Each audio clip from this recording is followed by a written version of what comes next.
नमस्कार मित्रों, आज हम यूपी हायर एजुकेशन के पाठ्यक्रम में विद्यापति के पद लगे हुए हैं, उन विद्यापति के पदों की व्याख्या करेंगे।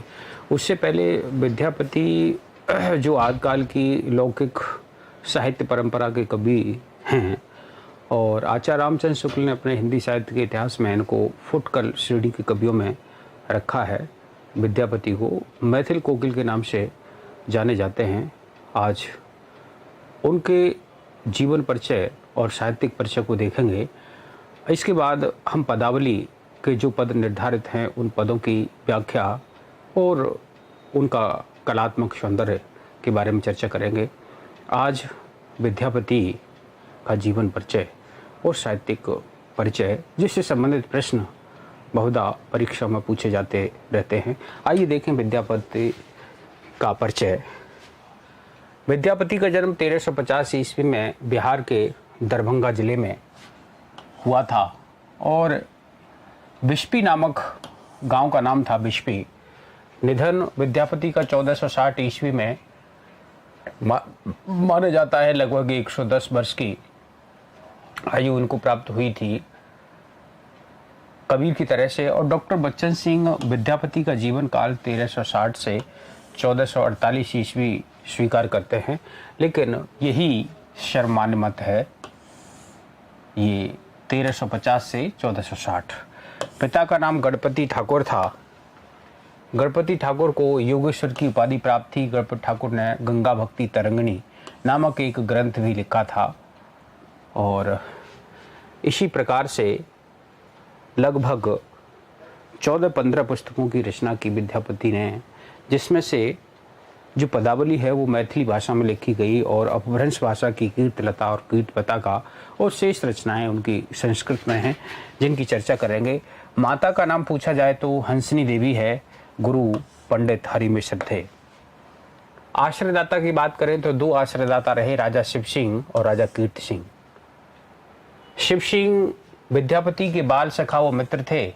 और पताका ध्यान रखें, शिव की पताका तो कीर्त पताका, ये प्रश्न कई बार पूछा जाता है और महत्वपूर्ण भी है कि इसमें से कीर्त पताका में किस राजा की प्रशंसा और उसकी वीरता शौर्य का चित्रण विद्यापति ने किया है। तो ध्यान रखें, शिव की पताका यानी कीर्त पताका है वो राजा शिव सिंह के शौर्य का, उदारता का चित्रण है। और वहीं पर जो कीर्त लता है उसमें कीर्त सिंह की शौर्य, उदारता, युद्ध आदि का चित्रण किया गया है। तो शिव सिंह विद्यापति के बाल सखा व मित्र थे। कीर्त पताका में विद्यापति ने राजा शिव सिंह की कीर्ति, वीरता एवं उदारता व युद्धों का वर्णन किया है। यह वीर रस से पूर्ण रचना है। और दूसरे थे आश्रयदाता राजा कीर्त सिंह। इनकी प्रशंसा में विद्यापति ने अपभ्रंश में कीर्तलता नामक ग्रंथ की रचना की। कीर्तलता में त्रिहुत के शासक कीर्त सिंह के राज्याभिषेक शौर्य, वीरता एवं उदारता का चित्रण किया गया है। जो त्रिहुत के राजा थे कीर्त सिंह, और ये भी ऊपर वाली जो रचना है ये भी वीर रस से ओतप्रोत है। दोनों रचनाएं वीर रस की हैं। ये भी वीर रस पूर्ण रचना है, दोनों ही हैं। विद्यापति के उपनामों की बात करें तो बहुचर्चित नाम है मैथिल कोकिल। यह उपाधि इन्हें मिथिला प्रदेश के पंडितों द्वारा प्रदान की गई थी। जिस प्रकार से काशी के पंडितों ने 1880 में सार सुधा पत्रिका के माध्यम से भारतेंदु हरिश्चंद्र को भारतेंदु की उपाधि दी थी 1880 में काशी के पंडितों ने। उसी प्रकार से यहाँ पर मिथिला के पंडितों ने विद्यापति को मैथिल कोकिल की उपाधि प्रदान की। आचार्य हजारी प्रसाद द्विवेदी इनको पंचानन कहते हैं। पंच देवो पासक हरप्रसाद शास्त्री ने कहा है, जाति कवि या अपरूप का कवि महत्वपूर्ण है। डॉक्टर बच्चन सिंह इन्हें जाति कवि या अपरूप का कवि कहते हैं। हिंदी साहित्य का दूसरा इतिहास। खेलन कवि स्वयं विद्यापति ने स्वयं को खेलन कवि, खुद को खेलन कवि कहा है। अभिनव जयदेव, ये जो भी इनकी हमने बात की थी, राजा शिव प्रसाद, राजा शिव सिंह ने अभिनव जयदेव की उपाधि इनको प्रदान की थी। कुछ कवि बाबूराम सक्सेना और हरप्रसाद शास्त्री ने कहा, दशावधान रामवृक्ष बैनीपुरी के अनुसार यह उपाधि विद्यापति को दिल्लीश्वर ने प्रदान की थी। दशावधान दा से दिल्ली, ध्यान रखिए दशावधान दिल्लीश्वर ने, कुछ कवि बाबूराम सक्सेना ने, अभिनव जयदेव शिव सिंह ने और पंचानन हजारी प्रसाद द्विवेदी ने, मैथिल कोकिल मिथिला प्रदेश के पंडितों ने, पंचदेव पाठक हरप्रसाद शास्त्री ने, जाति कवि अपरूप का कवि डॉक्टर बच्चन सिंह, खेलन कवि स्वयं विद्यापति ने स्वयं को कहा। ये चंपत या विद्यापति चंपई नाम से भी कविता किया करते थे, तो इनका एक नाम चंपति या विद्यापति चंपई भी है, चंपक, चंपति या विद्यापति चंपई। अतिलुब्ध नगर याचक पंडित केशव प्रसाद मिश्र जो इनके विरोधी थे, अतिलुब्ध नगर याचक कहकर इनका उपहास किया था उन्होंने। तो ध्यान रखें अतिलुब्ध नगर याचक किसको कहा जाता है? विद्यापति को। महाकवि कोकिल भी इनको कहा जाता है। डॉक्टर राम कुमार वर्मा ने विद्यापति के 16 उपाधियों का उल्लेख किया है। कवि, सुकवि, कविवर, कविरत्न, कविशेखर, कवि रंजन, कवि कंठहार, कंठहार, सुकवि कंठहार, सरस कवि, नव कवि शेखर, दशावधान, राज पंडित, महाराज पंडित, खेलन कवि, अभिनव जयदेव, ये इनके 16 नामों का जिक्र आचार्य डॉक्टर राम कुमार वर्मा ने किया है। विद्यापति का कवि रूप क्या है? बड़ा महत्वपूर्ण मोस्ट प्रश्न बन जाता है कि विद्यापति का कवि रूप क्या है। कवि कुछ आलोचक इनको भक्त कवि कहना पसंद करते हैं, कुछ ने इनको कहा रसवादी, कुछ ने कहा कि श्रृंगारी कवि हैं। वास्तव में विद्यापति श्रृंगारी कवि ही हैं, लेकिन भिन्न भिन्न आलोचकों के विचार एक दूसरे से भिन्नता रखते हैं और उनमें समूह बन जाते हैं। बच्चन सिंह ने इनको जाति कवि कहा, अपरूप का कवि कहा। वहीं पर नागेंद्रनाथ गुप्त और ग्रीयर्सन ये रहस्यवादी कवि मानते हैं। वहीं पर रामवृक्ष बैनीपुरी, आचार्य रामचंद्र शुक्ल, राम कुमार वर्मा, सुभद्रा झा जैसे विद्वानों ने विद्यापति को श्रृंगारी कवि ही माना है, जिसमें बच्चन सिंह भी श्रृंगारी कवि के ही मानने के पक्षधर हैं। इनका कथन भी है। तो सर्वमान्य रूप से विद्यापति को श्रृंगारी कवि माना जाता है, परंतु भिन्न भिन्न विद्वानों के अनुसार विद्यापति का कवि रूप निम्न प्रकार है। देखिए ये यहाँ पर हम देख सकते हैं कि भिन्न भिन्न विद्यापति का कवि रूप।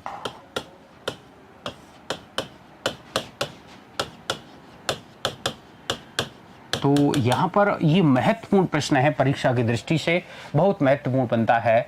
त्रिराम सुभद्रा शास्त्री ने शेखर को समझा श्रृंगारी। त्रिराम सुभद्रा शास्त्री ने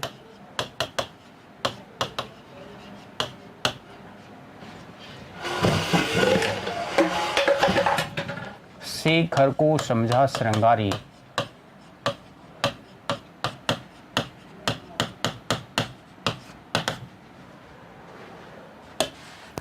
श्याम हजारी ब्रजनंदन को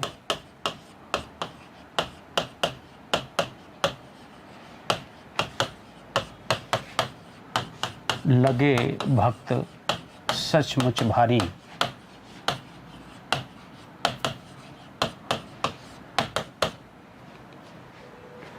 और गुप्त जनार्दन ग्रियर्सन के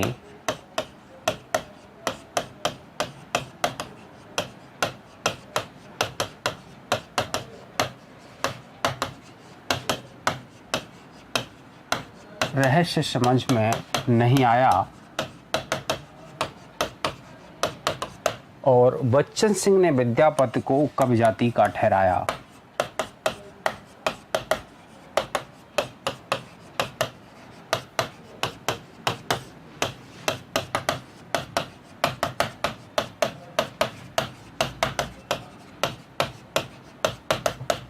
तो देखिए यहाँ से आप देख सकते हैं कि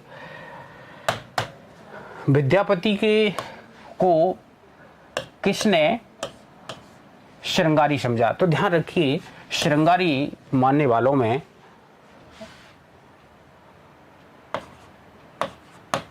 श्रृंगारी कौन कौन मानते हैं? त्रिराम का मतलब है एक आचार्य शुक्ल, रामचंद्र शुक्ल, यानी तीनों राम हैं। एक रामवृक्ष बैनीपुरी,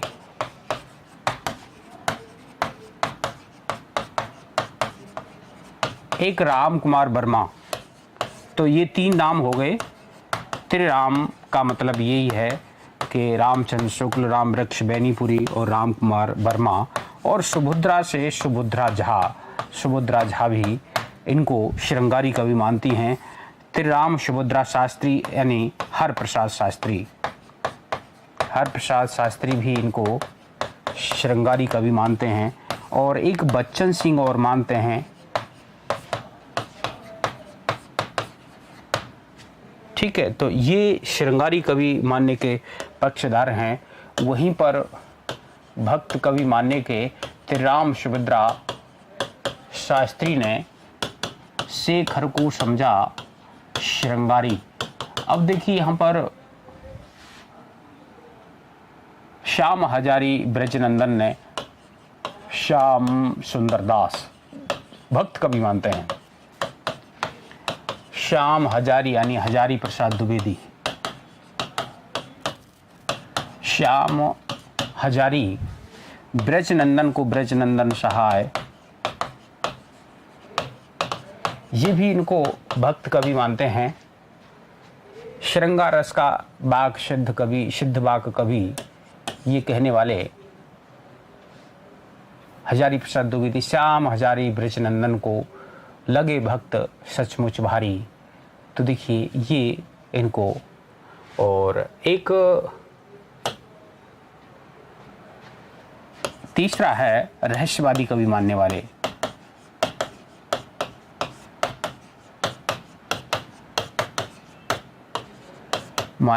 रहस्यवादी मानने वाले कौन हैं? गुप्त, नागेंद्र नाथ गुप्त। डॉक्टर नगेंद्र नहीं, अलग हैं, नागेंद्र नाथ गुप्त। गुप्त जनार्दन प्रसाद मिश्र, गुप्त जनार्दन ग्रियसन को लगे भक्त सचमुच भारी, रस समझ में नहीं आया। और आगे देखिए यहाँ पर बच्चन सिंह इनको अपरूप का कवि या जाति कवि कहते हैं।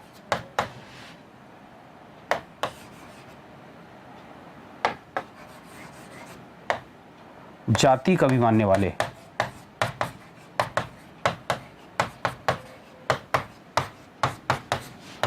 तो ये देखिए बच्चन सिंह हैं। बच्चन सिंह इनको जाति कवि या अपरूप का कवि कहा है बच्चन सिंह ने, या फिर अपरूप का कवि,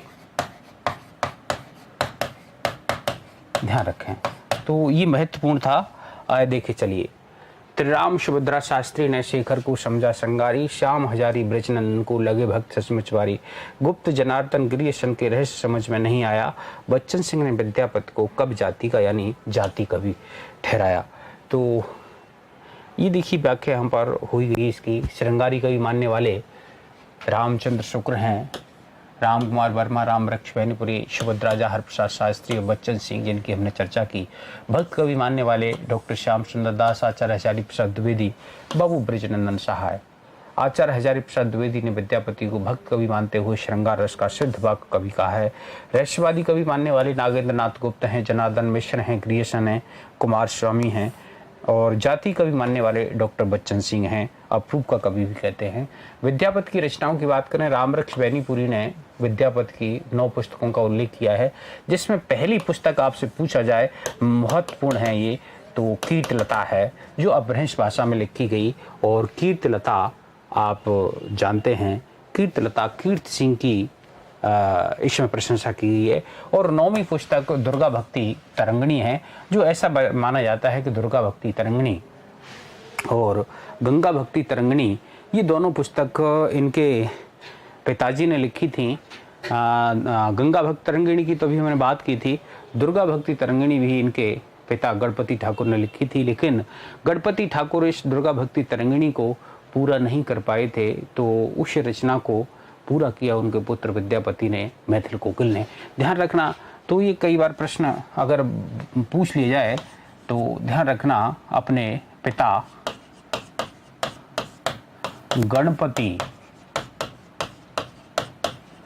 ठाकुर की अधूरी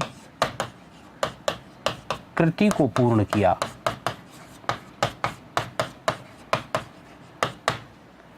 अब देखिए यहां से ये क्रम से रचनाएं हैं। लता भूम की पुरुष पताका, विद्यापति की 9 रचनाओं की अगर हम बात करें, राम वृक्ष बैनीपुरी ने जिन 9 रचनाओं की बात की है क्रम से, उनकी अगर हम बात करें तो आप देखेंगे लता भूप की पुरुष परीक्षा,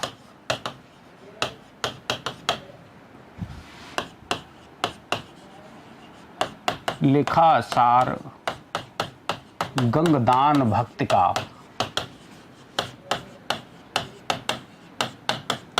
तो यहां से आप ये देखेंगे कि इसमें लता यानी कीर्तिलता भूप की पुरुष परीक्षा, लिखा सार गंगा दान भक्ति, कई 9 रचनाओं की बात। पहली रचना है सबसे पहले कीर्तिलता। कीर्तिलता ये कीर्त सिंह की, इसमें कीर्त सिंह की उदारता, वीरता और युद्धों का वर्णन है। दूसरी कृति है भूषे भू परिक्रमा, संस्कृत की रचना है, ये अपभ्रंश की रचना है, ध्यान रखें। और पुरुष लता भूप की पुरुष परीक्षा, पुरुष पताका, पुरुष परीक्षा नहीं पुरुष पताका, लता भूम की पुरुष पताका,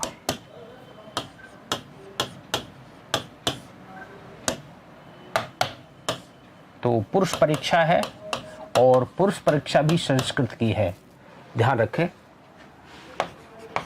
एक रचना है पताका, कीर्त पताका, और कीर्त पताका महत्वपूर्ण है। इसमें राजा शिव सिंह की उदारता, वीरता का वर्णन है। ये भी अपभ्रंश में है, ध्यान रखें। 2 रचनाएं ये अपभ्रंश की हैं, कीर्ति वाली। और लिखनावली भी इनकी एक रचना है, 5वीं रचना लिखनावली है। 6वीं रचना सार शैव सर्वस्व सार, शैव सर्वस्व सार, ये भी संस्कृत की रचना है, ध्यान रखें। 7वीं रचना गंगा वाक्यावली, और 8वीं रचना है दान वाक्यावली, और 9वीं जो रचना इन्होंने बताई है वह है दुर्गा भक्ति तरंगिणी, ध्यान रखें। गंगा भक्ति तरंगिणी इनके पिता की, और दुर्गा भक्ति तरंगिणी ये इनके पिता की अधूरी रचना को, पिता की अधूरी रचना को पूर्ण किया, रचना को पूर्ण किया। कौन सी रचना को पूर्ण किया? दुर्गा भक्ति तरंगिणी। तो 9 रचनाएं। तो पहली रचना तो देखिए कीर्तिलता, अंतिम रचना दुर्गा भक्ति तरंगिणी मानी जाती है। इसके बाद भी इन्होंने विभागसार, गयापत तलक जैसी रचनाओं की चर्चा की है रामवृक्ष बैनीपुरी ने, तो उनको भी देखें। देखिए लता कीर्तिलता, भू परिक्रमा, भूप की पुरुष परीक्षा, पताका ये अपभ्रंश की, लिखा लिखनावली, सार शैव सर्वस्व सार, गंगा वाक्यावली, दान वाक्यावली, भक्ति दुर्गा भक्ति तरंगिणी। इसके अतिरिक्त बैनीपुरी ने संस्कृत भाषा की 3 पुस्तकें, जिनमें विभाग सार जो स्मृति ग्रंथ है, वर्ष कृत्य और गयापतन भी विद्यापति की लिखी बताई हैं। इन 12 रचनाओं का उल्लेख किया है विद्यापति पदावली का संपादन किया रामवृक्ष बैनीपुरी ने, तो उसमें इसकी चर्चा है। इस प्रकार विद्यापति की निम्नलिखित रचनाओं का उल्लेख मिलता है जो विभिन्न भाषाओं में लिखी मिलती हैं। ये रचनाएं निम्न प्रकार हैं। संस्कृत की रचनाएं भू परिक्रमा, पुरुष परीक्षा, लिखनावली, शैव सर्वस्वसार, गंगा वाक्यावली, दान वाक्यावली, दुर्गा भक्ति तरंगिनी, विभाग सार, वर्ष कृत्य, गया पतन या गया पत्तलक, प्रमाण भूत पुराण संग्रह और इनकी पुस्तक है। कुछ विद्वान गया पतन और या गया पत्तलक तथा वर्ष कृत्य दोनों को एक ही रचना स्वीकार करते हैं। मैथिली की रचनाएं सिर्फ एक ही है, पदावली। अबहट्ठ की रचनाएं दो ही, कीर्तिलता और कीर्ति पताका। जान रहे होंगे कीर्तिलता विद्यापति ने कीर्तिलता कीर्ति सिंह की प्रशंसा में लिखी, पताका शिव सिंह की प्रशंसा में लिखी। दोनों ध्यान रखें कंफ्यूजन करने वाली हैं।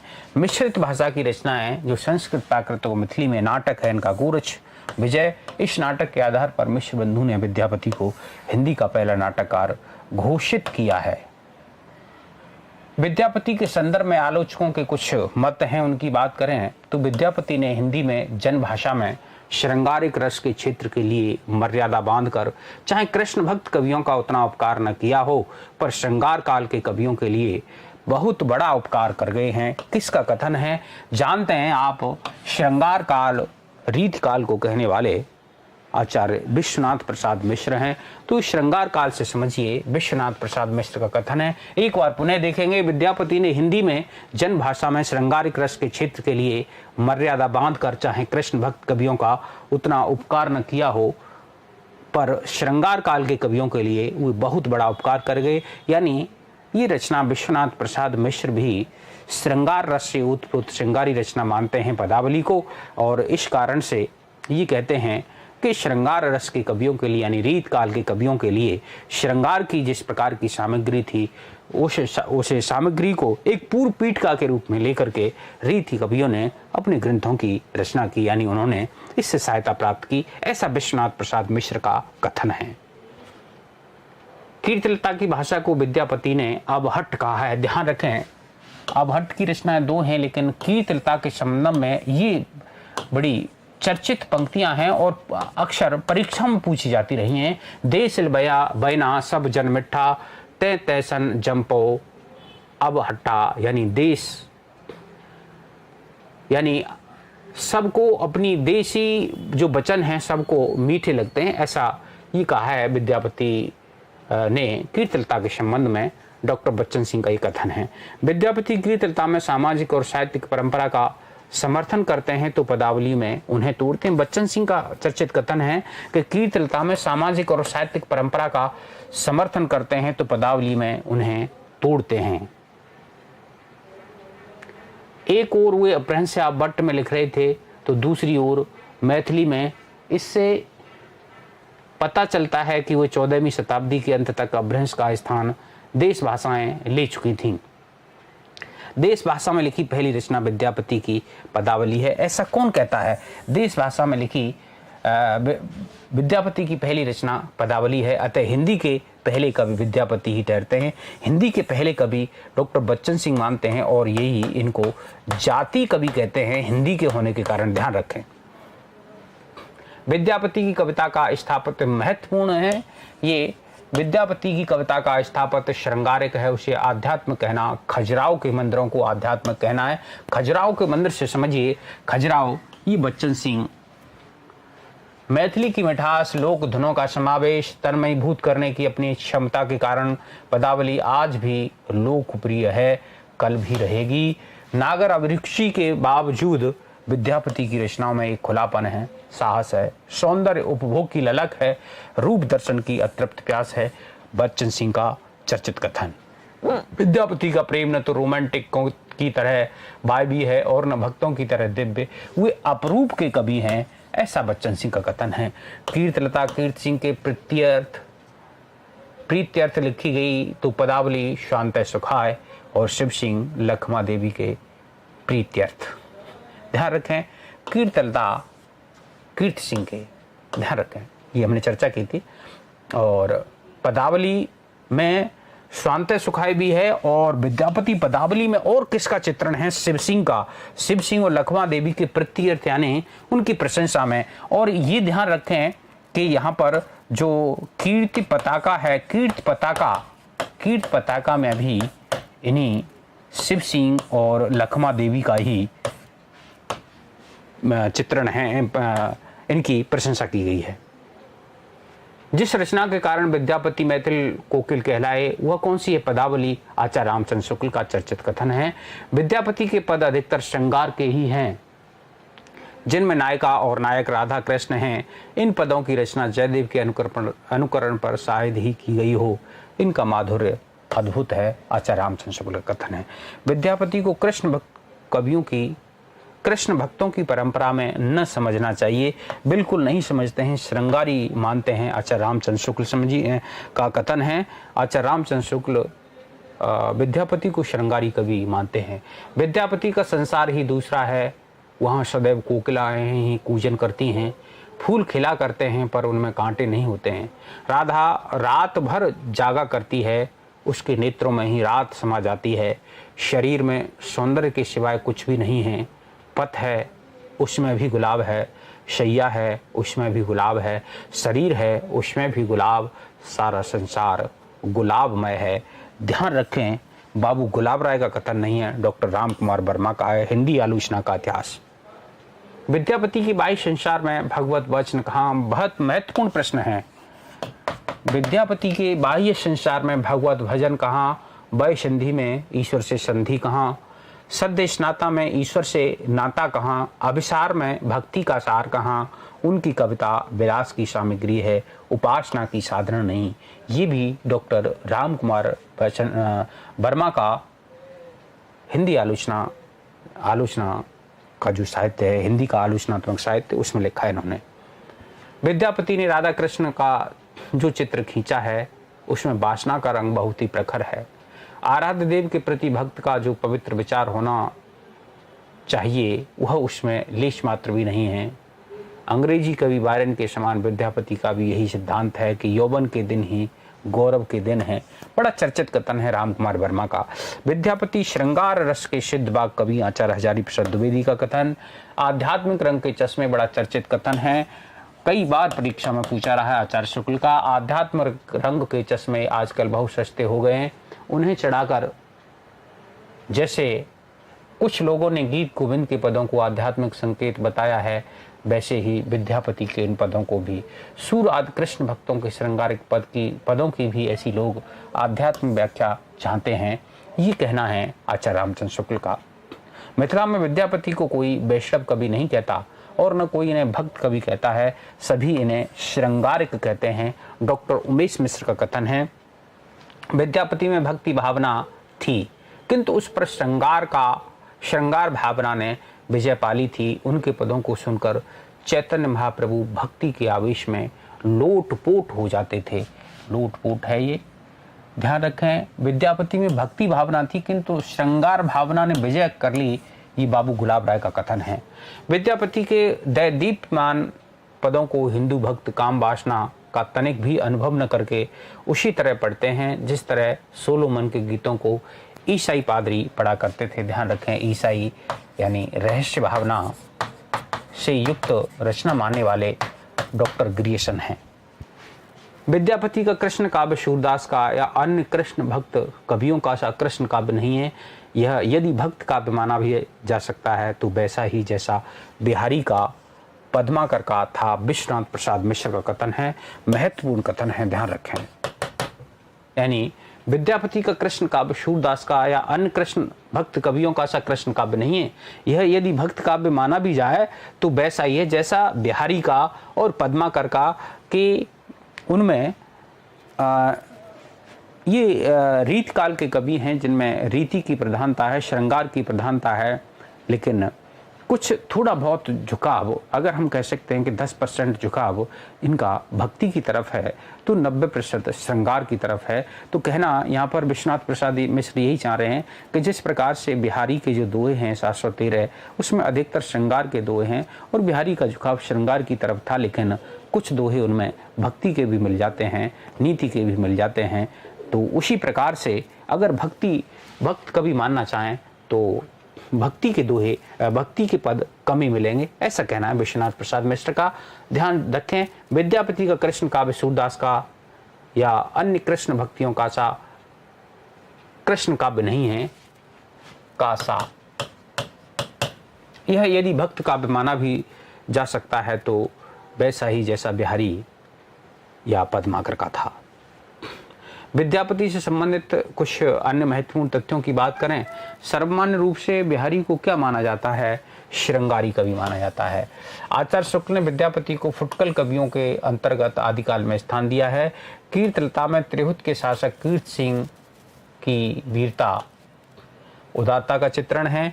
कीर्तलता को आचार्य हजारी प्रसाद द्विवेदी ने भृंग भृंगी महत्वपूर्ण है। प्रश्न पूछा जाता है कि कौन सी रचना आचार्य हजारी प्रसाद द्विवेदी के अनुसार भृंग भृंगी संवाद के रूप में लिखी गई? कीर्तलता, ध्यान रखें, कीर्तपता का नहीं, कीर्तलता, और लता पर ही भृंग भृंगी भमरे, लता पर जो फूल लगते हैं उन पर मंडराया करते हैं, ध्यान रखें। कीर्त पताका में शिव सिंह की वीरता एवं उदारता का वर्णन किया गया है। कीर्तलता में जौनपुर राज का वर्णन मिलता है, परंतु बच्चन सिंह इस बात से सहमत नहीं हैं। डॉक्टर गिरीशन के आधार पर प्रोफेसर जनार्दन मिश्र जो रहस्यवादी मानते हैं, दोनों रहस्यवादी कवि मानते हैं विद्यापति को, प्रोफेसर जनार्दन मिश्र और गिरीशन गुप्त और नागेंद्रनाथ गुप्त जनार्दन गिरीशन ने केशव को शेखर को समझा कि रहस्य समझ में नहीं आया, तो ये रहस्यवादी मानते हैं। ने भी विद्यापति के पदों को वैष्णव भक्ति से ओतप्रोत कहकर उन्होंने रहस्यवाद की प्रवृत्ति का प्राधान्य स्वीकार किया है तथा राधा और कृष्ण के रूप में जीवात्मा एवं परमात्मा के मिलन एवं विरह की झांकी देखते हुए लिखा है। क्या लिखा है? विद्यापति के समय में रहस्यवाद का मत जोरों पर था। ये जनार्दन मिश्र का कथन है। उसके प्रभाव से बचकर निकलना और किसी अधिक निष्कंटक मार्ग का अवलंबन करना इन्हें शायद अभीष्ट न था, अथवा अभीष्ट होने पर भी तुलसीदास की तरह अपने वातावरण के विरुद्ध जाने की शक्ति इनमें न थी। इसलिए स्त्री और पुरुष के रूप में जीवात्मा और परमात्मा की उपासना की जो धारा उमड़ रही थी उसमें इन्होंने अपने को बहा दिया।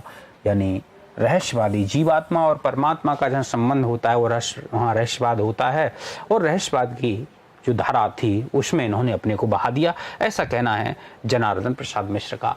विद्यापति के प्रसिद्ध विद्वेषी पंडित केशव मिश्र इसी दान की ओर लक्ष्य कर अतिलुब्ध नगर याचक नाम से इनका उपहास किया करते थे। ध्यान रखें, विद्यापति ने भगवान शिव की स्तुति में जिन पदों की रचना की है उन पदों को नचारी कहकर संबोधित किया जाता है। विद्यापति के गीतों के आधार पर बंगाली के कवि चंडीदास ने भी अपने गीतों की रचना की। कीर्तलता में कुल पल्लवों की संख्या 4 है। अध्याय 4 अध्याय हैं जिन्हें पल्लव कहकर के संबोधित किया। प्रश्न पूछ लिया जाता है कि कीर्तलता में कितने अध्याय हैं, तो कीर्तलता में 4 अध्याय हैं और कीर्तलता में राजा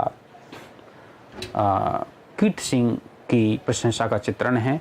और इसमें जो 4 अध्याय हैं उनको क्या कहकर के संबोधित किया जाता है कि इनको पल्लव कहा जाता है। ध्यान रखें, लता बेल होती है और बेल के पत्ते, ध्यान रखें, पल्लव। गिरीश ने सबसे पहले विद्यापति को बिहारी होना सिद्ध किया।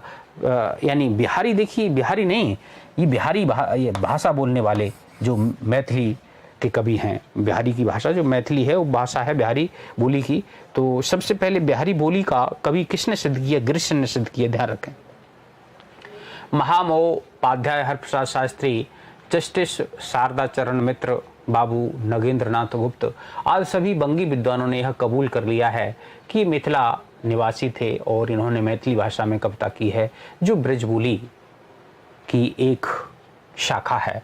कीर्तलता के प्रथम पल्लव में विद्यापति ने स्वयं कहा है, देसिल बैना सब जन मिठा तय तैसन जंपो बट्टा, अर्थात देसी भाषा सभी को मीठी लगती है। बैना माने भाषा, देशी भाषा सब जनमट्ठा, सब जनों लोगों को मीठी लगती है। तय तैसन जंपो अबट्ठा, यही जानकर जम अबहट भाषा में इसकी मैंने रचना की। जंपो माने रचना करना, अबहट भाषा में मैंने रचना की, यही समझ करके। बाल चंद बिजावे, बड़ा सुंदर ये महत्वपूर्ण पद है और ये पूछ लिया जाता है किस पुस्तक का है या किस कवि का है, तो विद्यापति का है। बालचंद विद्यावै भाषा दुहने लग गए दुज्जन हासा, ओ परमेश्वर हर सिर हो सो है, ई निश्चय ना आर मन मोह है। अर्थात बाल चंद्रमा और विद्यापति की भाषा, इन दोनों पर दुष्टों की हंसी लग नहीं सकती। बाल चंद यानी बाल चंद्रमा, विद्यावै भाषा, विद्यावै यानी विद्यापति की, भाषा माने भाषा पर, दुहने लग गए दुर्जन हासा, दुर्जनों की या दुष्टों की हंसी नहीं लग सकती। ओ परमेश्वर हर सिर सो है, वह देवता के रूप में शिव के सिर पर सोता है। ओ माने कौन? चंद्रमा। परमेश्वर हर सिर सो है यानी शिव के सिर पर सोता है, और यह ए निश्चय नार मन मोह है, और यह विद्यापति की भाषा निश्चय पूर्वक नार माने नागरों के मन को मोहती है, यानी भाषा विज्ञों का मन मोहती है। ऐसा कीर्तनता के प्रथम पल्लव में लिखा गया है। विद्यापति हिंदी में गीत काव्य और पद शैली के प्रवर्तक माने जाते हैं। तो मित्रों, ये आज का विद्यापति पदावली का पहला भाग था, जिसमें हम किसी भी कृति को पढ़ने से पहले उसके लेखक या कवि के जीवन परिचय और साहित्यिक परिचय के बारे में चर्चा करते हैं। तो आज हमने विद्यापति पदावली के पहले भाग में विद्यापति के बारे में कई महत्वपूर्ण बिंदुओं को समझा। आशा करता हूं कि ये परीक्षा के लिए महत्वपूर्ण सिद्ध होंगे, और अगली कक्षा में हम विद्यापति के जो पद लगे हुए हैं पाठ्यक्रम में उनकी व्याख्या करेंगे। तो मित्रों, आज के लिए इतना ही। नमस्कार, जय हिंद, जय भारत।